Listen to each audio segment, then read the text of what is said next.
there. You know, I'll show you some different, you know, I'll point out some species as we go. So, you know, ash, maple, oak, different species of oak, cypress. So, you know, big long list of different native species. So, did you have the picture? Oh, yeah, it's not that good. Well, it's like, I may have to put my glasses on. yeah, that's the area. I can show you later. I tried to take a close up. Species that, you know, because in nature you have these disturbances and then you have ecological succession, which is a natural thing that happens.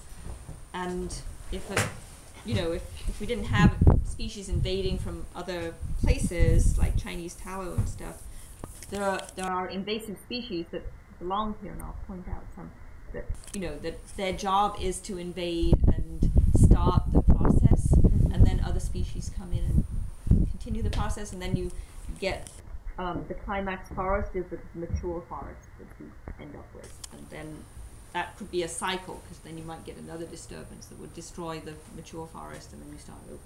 So that's kind of a common thing that happens in nature. But the problem is we have all these invasive species from other parts of the world that are not in balance with everything else. So the Chinese tallow are very aggressive, and they have these methods to actually they put chemicals into the soil that discourage other species from growing around them. Really? Yes. So they're very sneaky. And they produce hundreds of thousands of seeds, you know, on one tree per year.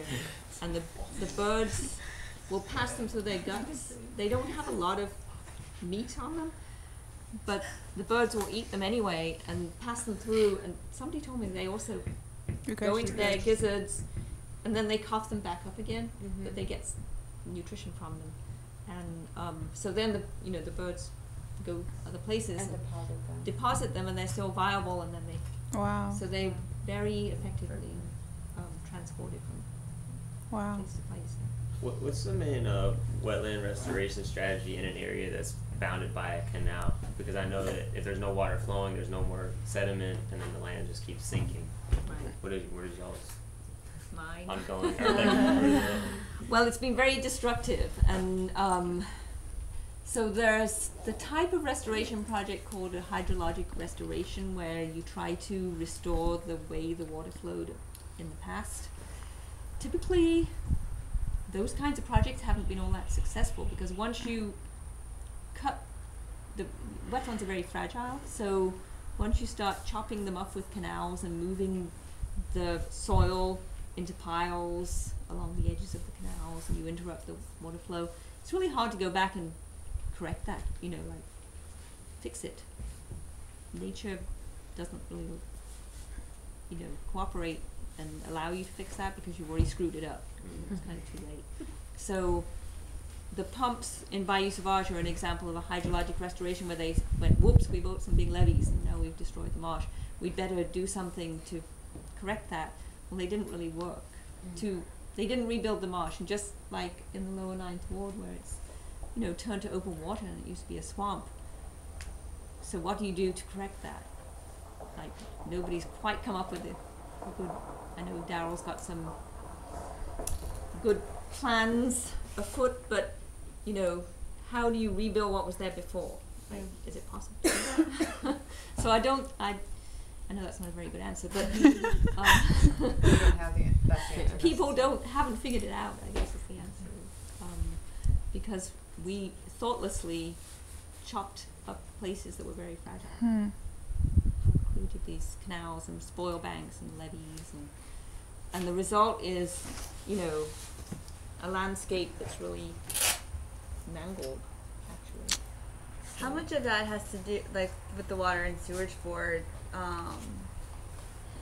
Do y'all have to work with them as far as the canals flowing correctly? And okay, well, me personally, well, I'm mostly an educator, but but if in the big picture, if we all wanted to, you know, put right, so we've got drainage canals, we've got navigation canals, we've got, it's the landscape is cut with all these different canals for different purposes, and then we've superimposed or underimposed, we superimposed, originally there were these natural waterways, and we've chopped through them and built levees across them, and then we come back and we try to build culverts to make the water flow the way it used to and things.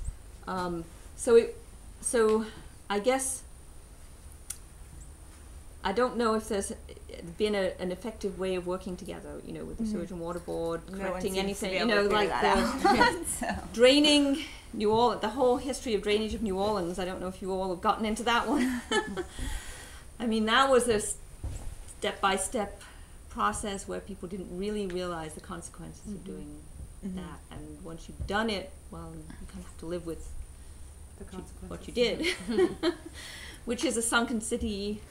And so what do? You build big levees around it. So I'm afraid there aren't any simple answers that I know about. Because then you throw in politics too. Mm-hmm.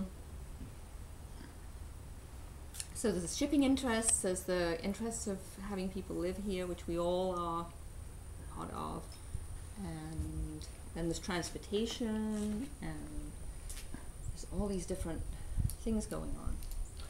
I have a question. One of the things we heard from the community and then noticed when we walked, particularly when we walked, like, I guess east on the canal and then along the levee, was a lot of dumping.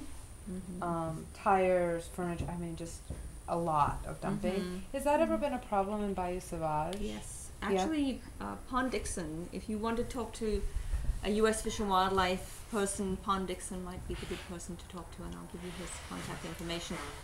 We did a workshop here on Saturday, and he started his little spiel with, when we first came to work out here, there was just piles of trash everywhere, and abandoned cars, and blah, blah, blah, blah, all these negative, he made it sound horrible. So, and still if we, then after, and during that workshop, we walked across the road and walked down Recovery Road, which goes out to the landfill, and there's trash all down there. There's like pieces of car. There's one girl stepped into a big drainage hole and hurt her leg. It's like it's and then there's, you probably noticed, car recycling areas. I don't know what they call them these days. What the PC name for car dumps? Yeah, but the Junkyards. What's it called? Junkyards. Junkyard. There we go. Well, there's a big junkyard right next to where, if we launch the canoes, right there. Like there's a fence, and then there's a junkyard, which is abandoned now, but it hasn't been cleaned up, and oil used to seep into the water, out of the junkyard. There we go. So there's even junkyard dogs. So that was a concern I know they had when they fought. Are these the landfill pits that they started filling after Katrina? Because the community kind of rallied and protested the ones that because they were unlined and they started dumping all the. Yeah, waste. I'm not. Oh, and I was going to bring that. I'll have to bring it to you at UNO. I didn't find the landfill thing that I had done, but these, I'd be interested. I need to learn about these little pond areas. I don't know if that's where they wanted to create some landfills, but what I understood was the landfill that the Vietnamese community was fighting was over here. Oh, so in this now. But further. That's over probably, in this remember direction. they were talking when they were, I can't think of what they call it right now, when they were digging to get the clay out of the ground. Yeah. Yeah. That might. Borrow It looks pits. like Yeah, they like call them connect borrow the pits. canal, so that it was like there. So all these square ponds are borrow pits. Nobody has any intention of giving it back. They are used to get the right material to build a levee, for example, or the right material to build a roadbed.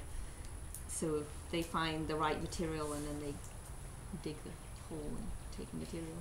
So I guess we'll have to verify where that is exactly, because if that's in the middle of this, I can't remember now offhand if it was on John Cummings' property.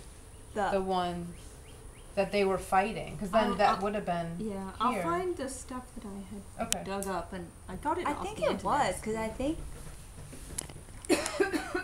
We can verify that. We'll let you know also whatever we find out, because I mean that would make that makes a lot of sense, because they were really worried about the seepage, right? And their canal is already polluted. I can't remember And how the it year. would affect the water. Yeah, they were worried about more pollution in their community, which is already a problem in the canal, and the Yeah. the worry about I the had fishermen it. That using was it. the visual memory I had of it, that it was over there, but I could be wrong. So I would. I know it was on the same side of the road as them. So then that must be it. Yeah. Mm-hmm. Great.